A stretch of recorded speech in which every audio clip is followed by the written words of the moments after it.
Encore une fois, Jude Bellingham, je le répète, encore une fois, c'est le meilleur milieu de terrain du monde. Et je sais qu'il y a plein de gens qui vont venir me dire « Vitinha, nanani, nanana, nanana ». Les gars, Jude Bellingham, c'est clairement un cheat code. C'est le milieu de terrain ultime pour moi. Je vous le dis, il est complet. Masterclass aujourd'hui, il faut le dire, c'était clairement du poulet. Salut les fumiers, j'espère que vous allez bien. Aujourd'hui, victoire du Real Madrid 4-0 face à Valence. Franchement, c'était un match incroyable. C'était vraiment un match à sens unique. Il faut absolument qu'on en parle parce que aujourd'hui, il y a énormément de choses qui m'ont plu. Juste avant de commencer, comme d'habitude, vous connaissez déjà la chanson, les amis. Vous oubliez pas, excusez-moi, de vous abonner, d'appuyer sur la petite cloche, de me laisser un petit like si vous avez kiffé la vidéo et bien sûr le petit commentaire pour me dire ce que vous avez pensé de ce match-là parce que clairement, il faut qu'on en parle. Sur ce, let's go pour le débrief. Bon les amis, comment vous dire que aujourd'hui c'était oui clairement un match à sens unique. Tu as vu un Real Madrid très sérieux. Tu as vu un Real Madrid laisser aucune pitié face à cette équipe de Valence. Et il n'y a qu'à voir les statistiques. Je vous l'affiche juste ici les amis. Statistiquement, cette équipe de Valence a tiré 4 fois et a eu un seul tir cadré les amis. Et si je ne me trompe pas, cette équipe a tiré qu'une seule fois la première mi-temps. Qu'une seule fois, pendant que cette équipe du Real Madrid avait déjà tiré 13 fois. Franchement, comment vous dire qu'aujourd'hui, j'ai vu trop de belles choses. Aujourd'hui, tu as vu un Jude Bellingham monstrueux. Encore une fois, Jude Bellingham, je le répète, encore une fois, c'est le meilleur milieu de terrain du monde. Et je sais qu'il y a plein de gens qui vont venir me dire « Vitinha, nanani, nanana, nanana ». Les gars, Jude Bellingham, c'est clairement un cheat code. C'est le milieu de terrain ultime pour moi. Je vous le dis, il est complet. Trop fort à la récupération, trop fort dans le jeu, trop fort techniquement, trop fort à la finition, trop fort à la dernière passe. Mais ce mec-là, c'est tout faire. Ce mec-là, c'est tout faire, les amis. Et il n'y a qu'à voir dans ce match-là. Aujourd'hui, on a vu un Jude Bellingham partout sur le terrain, mais pas partout en mode dégueulasse. On a vu un joueur savoir tout faire. Et je le répète, c'est vraiment le milieu de terrain ultime. Vraiment le milieu de terrain ultime. Et on a vu qu'il était aidé par tout le monde. Il n'y a qu'à voir Arda Güler. Alors oui, certes, Arda Güler, excusez-moi, il a eu un peu du mal à commencer. Il s'est fait mal d'ailleurs à la cheville. J'espère que ça va mieux. Parce qu'il est sorti en deuxième mi-temps. Mais j'espère que ça ira pour sa cheville. Mais pareil, on a vu un Arda Güler masterclass. Et il n'y a qu'à voir la passe décisive qu'il a donnée encore à Kylian Mbappé. Les deux, là, c'est le lien vert comme dans FUT, les amis. Les deux, c'est le lien vert comme dans FUT, les amis. C'est une dinguerie. Aujourd'hui, tous les joueurs à chaque poste, ils ont fait une masterclass. Militao, c'est un menteur. Militao, jamais de la vie, il a été blessé. C'est pas possible, je vous jure que le mec est parti en vacances. Vous avez vu le match de fou qu'il a pondu encore aujourd'hui?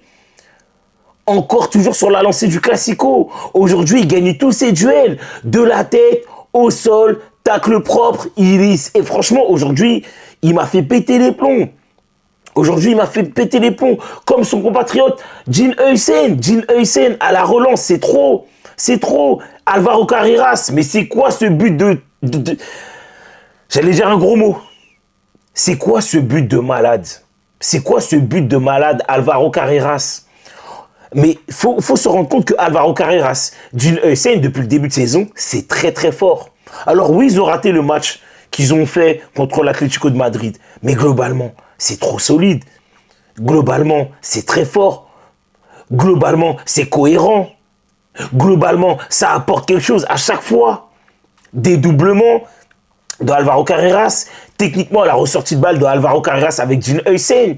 Tu vois que les mecs se comprennent. Ils jouent le même football. Ils sont pas fâchés avec la balle.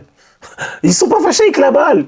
Et aujourd'hui, il y a un joueur, encore une fois, qui n'a pas été fâché avec la balle, sauf sur son penalty, c'est Vinicius Junior. Les gars, on a retrouvé le Vinicius Junior niveau Ballon d'Or. C'est bon ou pas? C'est bon ou pas? Vous pouvez vous fâcher. Vinicius Junior, aujourd'hui, il a été tellement cohérent. Il a joué juste.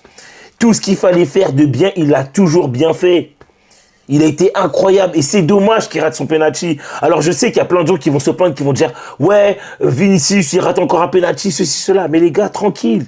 Tu gagnes 2-0, mais c'est pas 2-0 et tu as du mal. Tu gagnes 2-0 avec la maîtrise. Parce que cette équipe du Real Madrid, quand il fallait presser, elle exécutait son pressing bien comme il faut.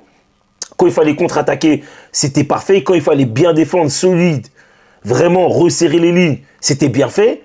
Quand il fallait bien couvrir son couloir, type côté droit, quand Valverde était en 1 contre 1, tu voyais Dean Huijsen bien le couvrir. Par moment, tu voyais Tchouaméni bien le couvrir. Tu voyais une équipe cohérente. Tu voyais une équipe qui était, comment dire, tu voyais, en fait, tu voyais tout simplement une équipe du Real Madrid jouer le même football et avoir le même état d'esprit, en fait. Que ce soit au pressing, que ce soit dans le jeu au milieu de terrain ou que ce soit défensivement, en fait. Bah oui.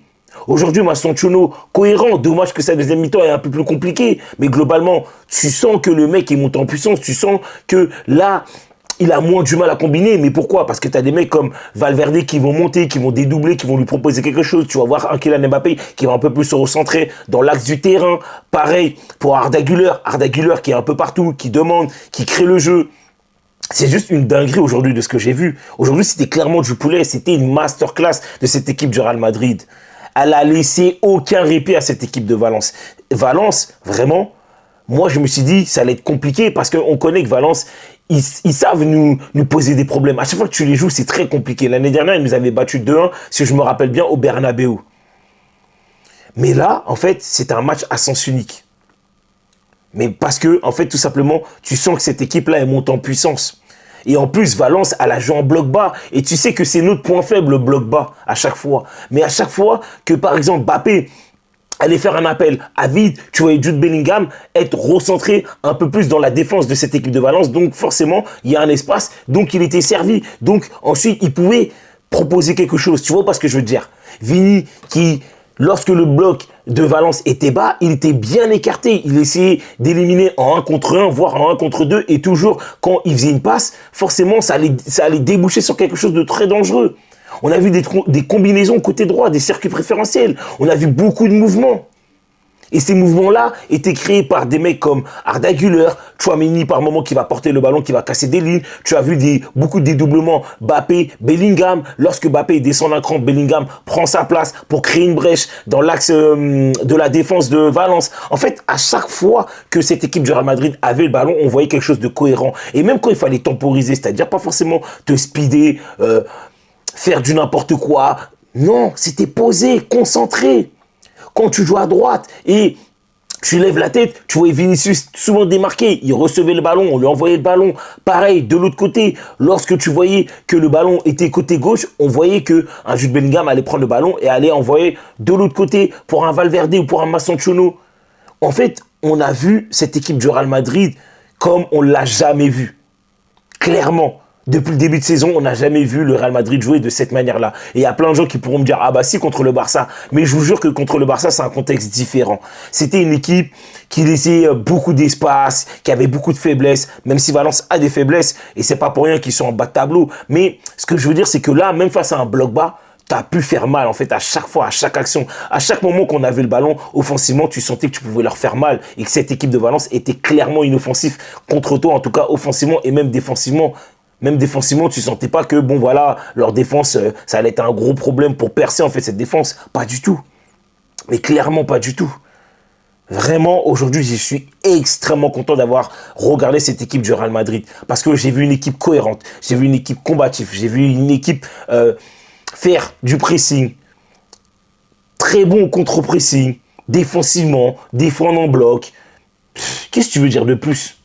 Aujourd'hui, masterclass de cette équipe du Real Madrid. Là, aujourd'hui, je peux le dire, on commence à voir du Xavi Ball. On commence à voir clairement du Xavi Ball. Et moi, c'est ce que j'attendais de cette équipe du Real Madrid-là. Donc voilà, je ne sais pas ce que vous en pensez, mais en tout cas, on verra bien. Moi, j'ai hâte de voir le match contre Liverpool mardi, mais je pense que cette équipe du Real Madrid-là, si elle continue à être cohérente comme ça dans le jeu, au pressing, défensivement et autres, je pense que tu peux faire mal à énormément d'équipes et à des grosses équipes comme je l'espère. En tout cas, j'espère voir ça contre Liverpool mardi, clairement. Donc voilà, n'hésitez pas à me dire les amis ce que vous avez pensé du débrief. En vrai, il n'y avait pas grand chose à dire parce qu'en fait, cette équipe du Real Madrid, elle a tout bien fait en fait. Elle a tout bien fait, donc forcément, tu ne peux pas rester trop longtemps et tout.